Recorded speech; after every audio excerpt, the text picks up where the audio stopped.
What's happening, folks? Back with another reaction, back with some more Eurythmics. Once again, I'd like to give a big shout out to Philip, who has shared their larger catalog, as well as the Tourists and Annie Lennox solo material.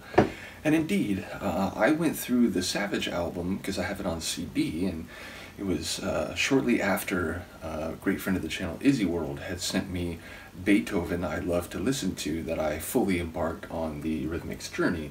As many will know, it's one of the deep dives where I had a limited understanding of who they were. I remembered a couple of their big hits from the early to mid 80s, tunes that I have since reacted to.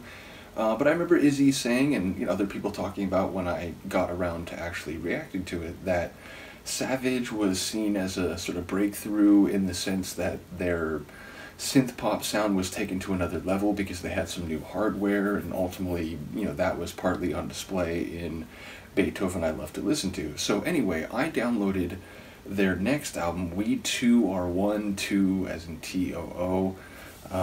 So I like to play on words there. But before we get to that, given that I had the standard version of Savage, I checked in the folder that Philip has made available, and sure enough, there are bonus tunes, including an extended Philharmonic version of Beethoven I Love to Listen to, which not only is perfectly appropriate, it's a classical composer from the from the Romantic era, but yeah, you're taking a symphonic and Philharmonic rendering of a tune that is already oriented conceptually around that type of music. So I think it's a very clever choice for a bonus tune, and ultimately I wonder if we're talking a full orchestra, many strings and so on, or whether it's a little more targeted excuse me, like essentially a chamber arrangement. Either way, and indeed I suppose it could be all keyboards, but with the keyboards playing kits that are orchestral. In any case, I'm curious to hear how this will sound.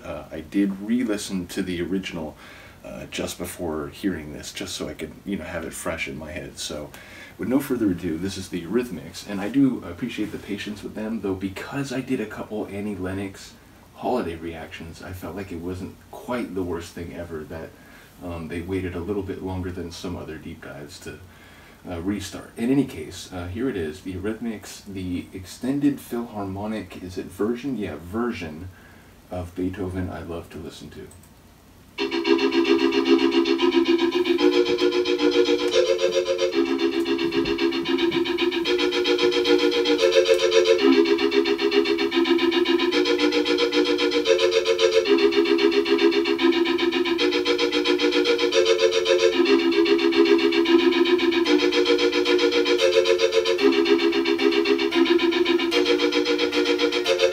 I'm thinking more keyboards now, but I still expect to hear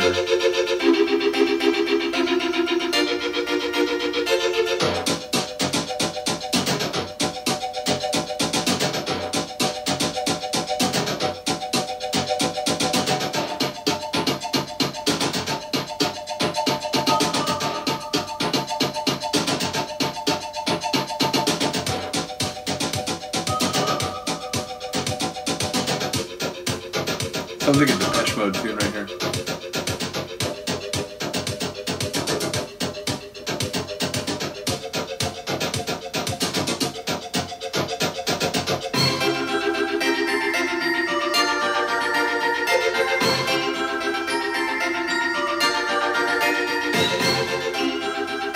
So it's like orchestral boom boom.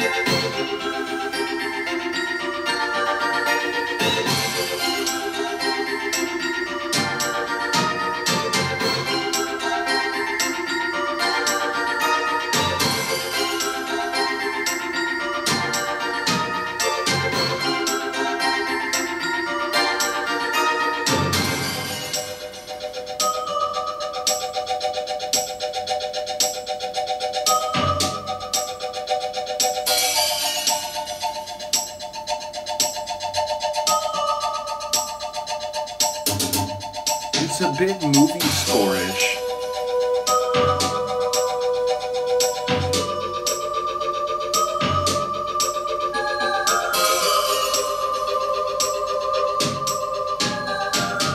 Like sci-fi lo-fi thriller, which, you know, wouldn't be too far outside what they did not too long before this.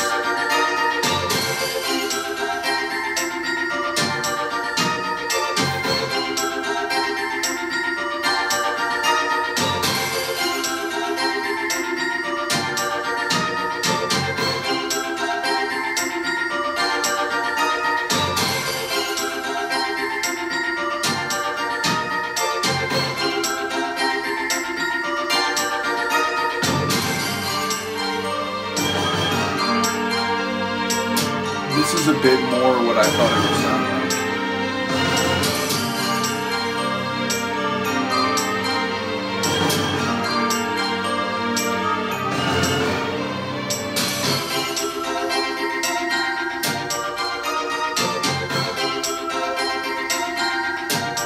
I didn't think it'd be an instrumental though.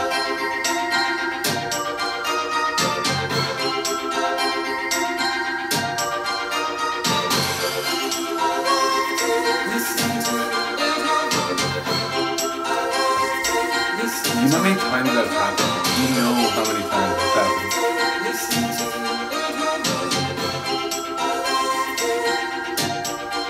Glad this is all captured for posterity.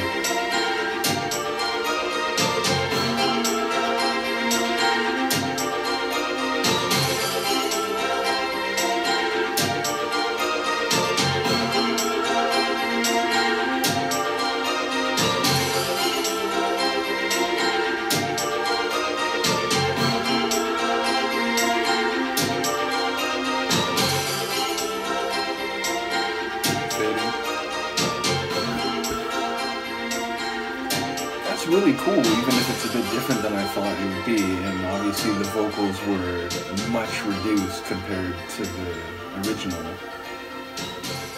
But I enjoyed it. It's cool. It's, you know, it sounds like they were experimenting even beyond what, you know, maybe they were experimenting with on this album proper.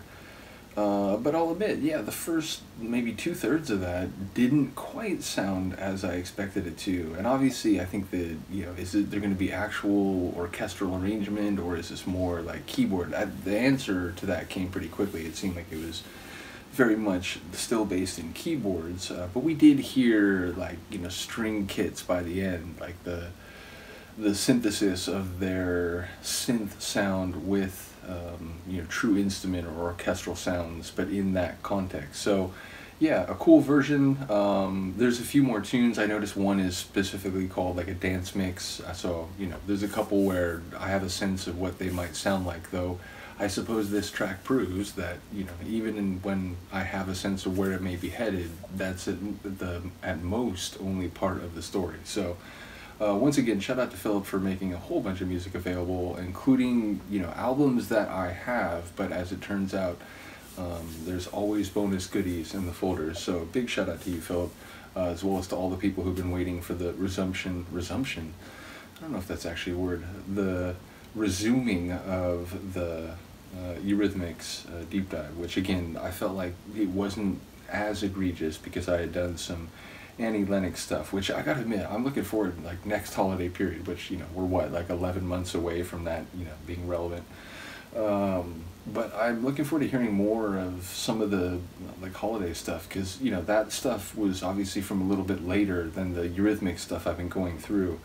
And yeah, like, her voice has a different, like, gravity to it. It's obviously, like, a bit deeper, and you could tell it's an older voice relative to, you know, Annie in the 80s, but it had, like, a really charismatic sound. So for that, and presumably her solo stuff when we get, you know, back around to that, meaning, like, non-holiday solo stuff, I'm looking forward to all that. But we have much to go between now and then, and as I mentioned, I already have We Two Are One ready to go after we go through these bonus tunes. So yeah, big shout out to all those who've been following the Eurythmics reactions. Big shout out to Luca, who will get a very quick transfer, like in Raiders of the Lost Ark, as I often say. Yep, the statue rests back on the pedestal, and there is not a boulder chasing us, so we're all good. Do let me know what you think. I will see you next time. Peace.